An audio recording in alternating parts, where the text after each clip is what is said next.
Bismillahirrahmanirrahim. Assalamualaikum warahmatullahi wabarakatuh dan salam sejahtera. Nama saya Muhammad Aiman Ashraf bin Razali, nombor metrik 724051. Saya merupakan pelajar Diploma Tahfiz dan Tafsir Al-Quran di Universiti Pertahanan Nasional Malaysia. Pada hari ini saya akan membentangkan tentang konsep wahyu dalam Islam, di mana ia merupakan antara topik yang penting dalam subjek ulum Al-Quran. Sebelum kita memahami ajaran Islam secara mendalam, kita perlu mengetahui dari manakah datangnya sumber ajaran tersebut. Islam bukan agama yang dibina berdasarkan pemikiran manusia semata-mata, tetapi berpandukan wahyu yang diturunkan oleh Allah Subhanahu Wa Taala kepada para nabi dan rasul.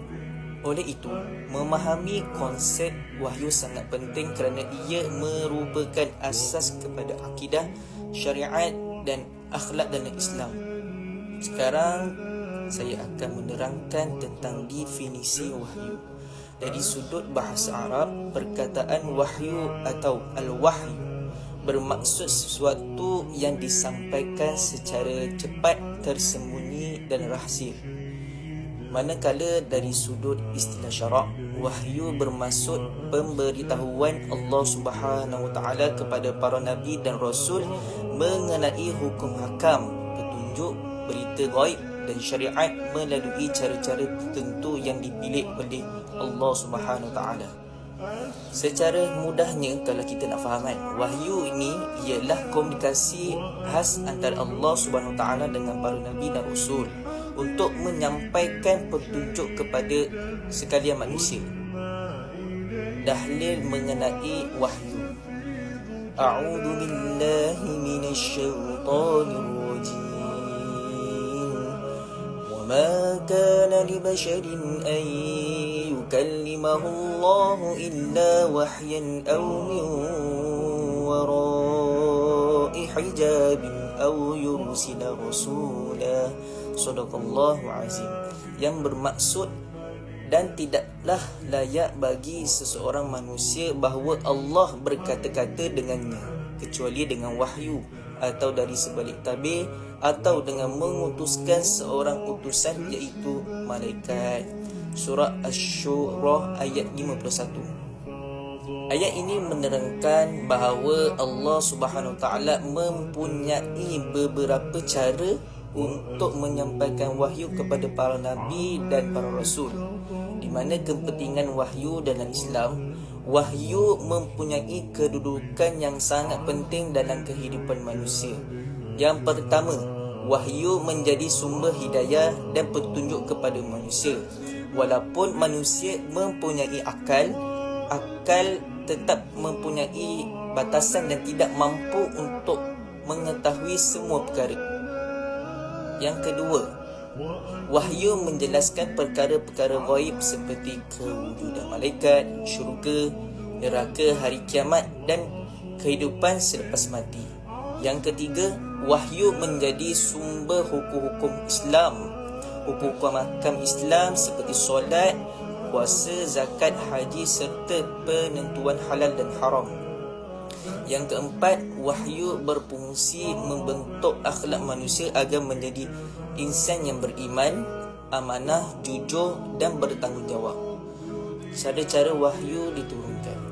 Menurut surah Asy-Syura ayat 51, terdapat 3 cara utama Allah SWT menyampaikan wahyu. Cara yang pertama, melalui ilham atau mimpi yang benar. Allah SWT menyampaikan perintah kepada Nabi melalui mimpi yang benar. Contohnya, Nabi Ibrahim AS menerima petunjuk, menerima perintah untuk menyembelih anaknya, iaitu Nabi Ismail, melalui mimpi. Mimpi para nabi merupakan wahyu dan wajib dilaksanakan. Cara yang kedua, dari sebalik hijab. Allah Subhanahu Taala berbicara secara langsung dengan nabi tanpa melihat zat Allah Subhanahu Taala. Contohnya ialah Nabi Musa AS yang menerima kalam Allah Subhanahu Taala ketika berada di Bukit Sur. Disebabkan keistimewaan ini, Nabi Musa AS digelar sebagai Kalimullah, iaitu Nabi yang berbicara dengan Allah. Cara yang ketiga, melalui perantaraan malaikat Jibril AS. Ini merupakan cara yang paling banyak berlaku kepada Nabi Muhammad SAW, di mana malaikat Jibril ni malaikat Jibril bertugas menyampaikan wahyu daripada Allah SWT kepada baginda melalui cara inilah, iaitu cara dengan Al-Quran diturunkan secara berperingkat selama 23 tahun. Seterusnya, kita akan bincangkan tentang bentuk wahyu kepada Nabi Muhammad SAW. Wahyu yang diterima oleh Nabi Muhammad SAW berlaku dalam beberapa bentuk. Pertama, wahyu datang seperti bunyi loceng yang sangat kuat. Bentuk ini merupakan wahyu yang paling berat diterima oleh baginda. Kedua, malaikat Jibril datang dalam bentuk manusia. Kadang-kadang Jibril menyerupai sahabat Nabi yang bernama Diyah Al-Kalbi. Yang ketiga, malaikat Jibril datang dalam rupa asalnya sebagai malaikat. Nabi Muhammad SAW pernah melihat rupa asal Jibril sebanyak 2 kali sepanjang hayat baginda. Sekarang kita akan bincangkan tentang hubungan wahyu dan akal. Dalam Islam, akal mempunyai kedudukan yang sangat penting. Namun, akal tidak boleh mendahului wahyu. Sebagaimana akal berfungsi untuk memahami, mengkaji dan menghayati wahyu. Manakala wahyu berfungsi sebagai panduan yang menentukan kebenaran. Kalau kita boleh ambil contoh, contohnya seperti akal boleh memahami bahawa keadaan itu baik dan kezaliman itu buruk, tetapi akal tidak mampu menentukan jumlah rakaat solat atau cara ibadah yang tepat tanpa panduan wahyu.